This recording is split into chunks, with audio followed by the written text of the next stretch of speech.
Hello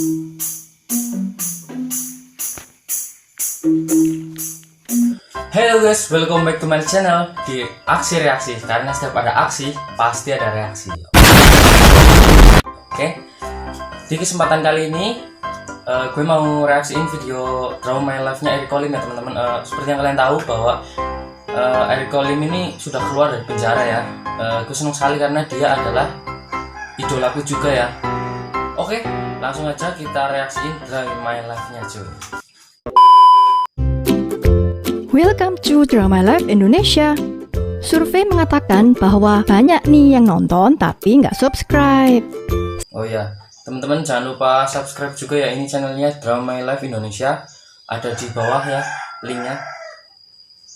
Jangan lupa like, subscribe juga karena channel ini bagus sih. Oke, next. Eriko Timotius atau lebih sering dikenal dengan Eric Olim, akrab juga disapa dengan Soap King, adalah seorang YouTuber kelahiran Jakarta 30 Agustus 1993. Soap King, Swappers.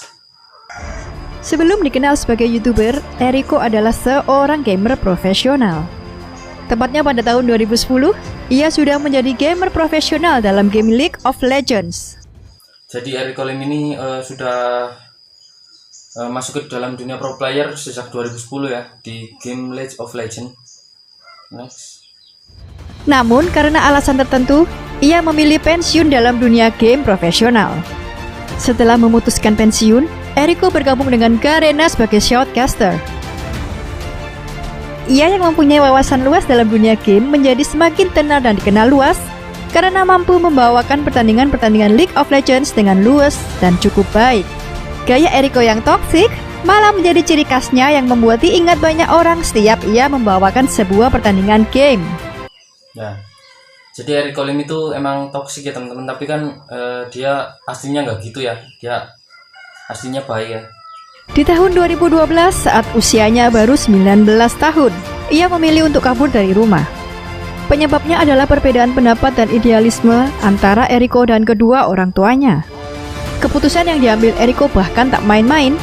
Tak hanya meninggalkan rumah, ia juga meninggalkan seluruh fasilitas yang sudah diberikan kedua orang tuanya untuk dirinya. Wow, padahal Eric Olim ini lumayan orangnya itu mapan ya keluarganya. Seperti yang di videonya Eric Olim itu rumahnya gede banget ya. Termasuk harta benda. Ia pergi dari rumah dengan tangan kosong. Kehidupan setelah meninggalkan rumah orang tuanya bagi Eric Olim jadi tantangan terberat. Ia berusaha untuk tetap bisa bertahan hidup tanpa fasilitas yang selama ini ia dapatkan. Segala macam jenis pekerjaan ia lakukan demi menyambung hidup.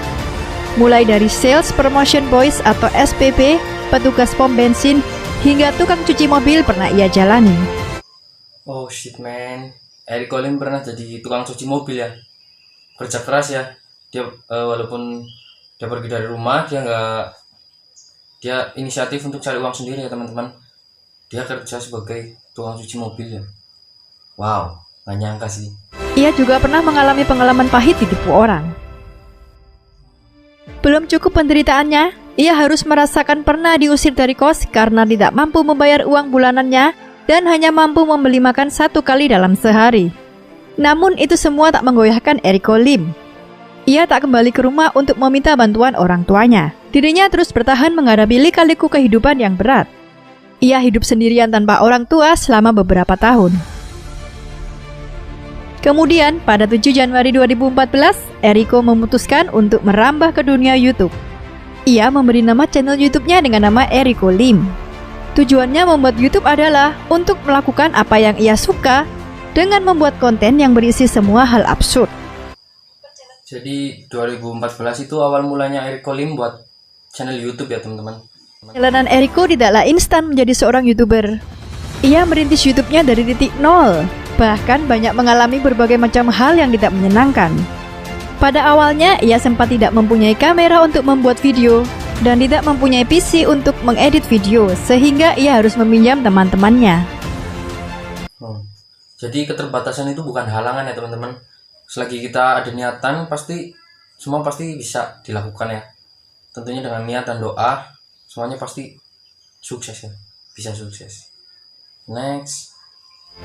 Tapi karena keyakinannya bahwa ia bisa menjadi seorang YouTuber sukses, ia pun tidak menjadikan keterbatasan sebagai suatu alasan untuk berhenti mengekspresikan kreativitas yang ia miliki. Ia percaya bahwa selama ia mempunyai niat yang tidak merugikan orang lain dan bekerja keras semaksimal mungkin untuk mewujudkan keinginannya, maka usaha yang ia lakukan tidak akan mengkhianati hasil yang ia dapat. Harus dicontoh ya Bang Eriko Lim ini. Pada bulan September 2017, Eriko melangkah lebih jauh lagi dengan memutuskan untuk meninggalkan Garena dan berhenti menjadi shoutcaster profesional agar bisa lebih fokus menjadi full-time YouTuber. Di awal perpindahannya, Eriko seringkali mendapat hujatan dan diremehkan oleh teman-temannya. Tetapi karena Eriko adalah seseorang yang tak mudah putus asa, ia pun semakin tertantang untuk membuktikan bahwa ia bisa berhasil menjadi seorang YouTuber. Berkat kegigihannya tersebut, Eriko akhirnya mendapat hasil yang positif. Ia dikenal sebagai sosok inspiratif yang tak sungkan memberikan konten-konten kritis di komunitas pecinta game.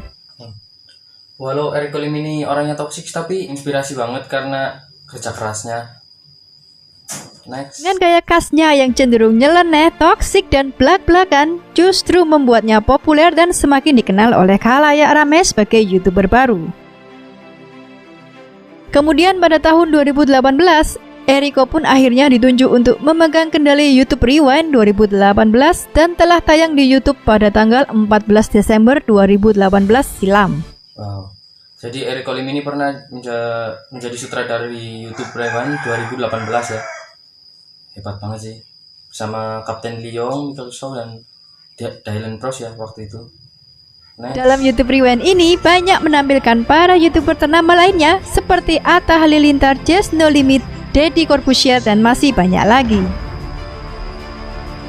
Kesuksesan yang ia peroleh lantas tak membuat Eriko lupa diri dan sombong.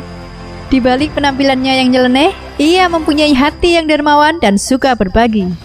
Ia pernah mendonasikan seluruh pemasukannya dari LGS Springs 2018 ke sebuah yayasan panti asuhan. Eriko berkata bahwa kebaikan apapun yang Eriko lakukan, ia ingin melakukannya dengan ikhlas.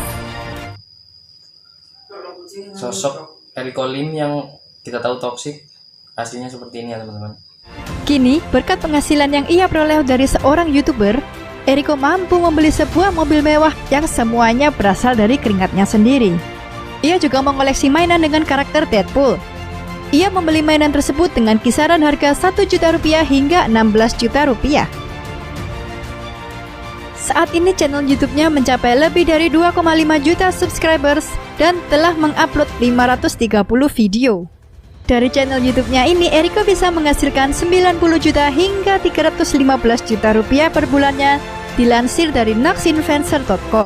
Wow, 90 sampai 315 guys. Sayangnya pada Juli 2019 menjadi masa tersuram dalam hidupnya. Ia ditangkap oleh kepolisian karena terbukti mengkonsumsi obat-obatan terlarang. Ia pun harus menjalani masa tahanan dan rehabilitasi kurang lebih selama 8 bulan. Eriko pun mengunggah sebuah video permintaan maaf di channel miliknya pada tanggal 23 Maret lalu.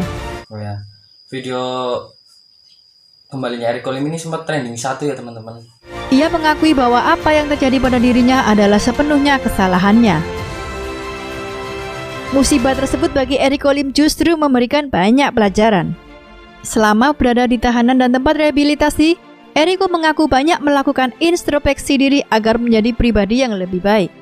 Ia pun kini bertekad untuk memperbaiki hidupnya yang sempat hancur.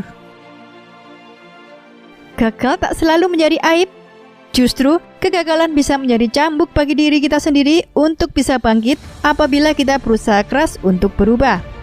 Seperti yang pernah dialami oleh Eriko Lim. Oke guys, jadi hikmah yang kita ambil dari kisah Eriko Lim ini, setiap orang pasti bisa berubah, dan keburukan orang itu selamanya akan tetap buruk. Setiap orang pasti ingin berubah ya. Sekian dulu the reaction Draw My Life-nya Eriko Lim. Kalau kalian suka bisa like, dan kalau kalian nggak suka bisa dislike ya. Dan jangan lupa klik subscribe, like, dan komen juga ya teman-teman. Oke, terima kasih. See you next time.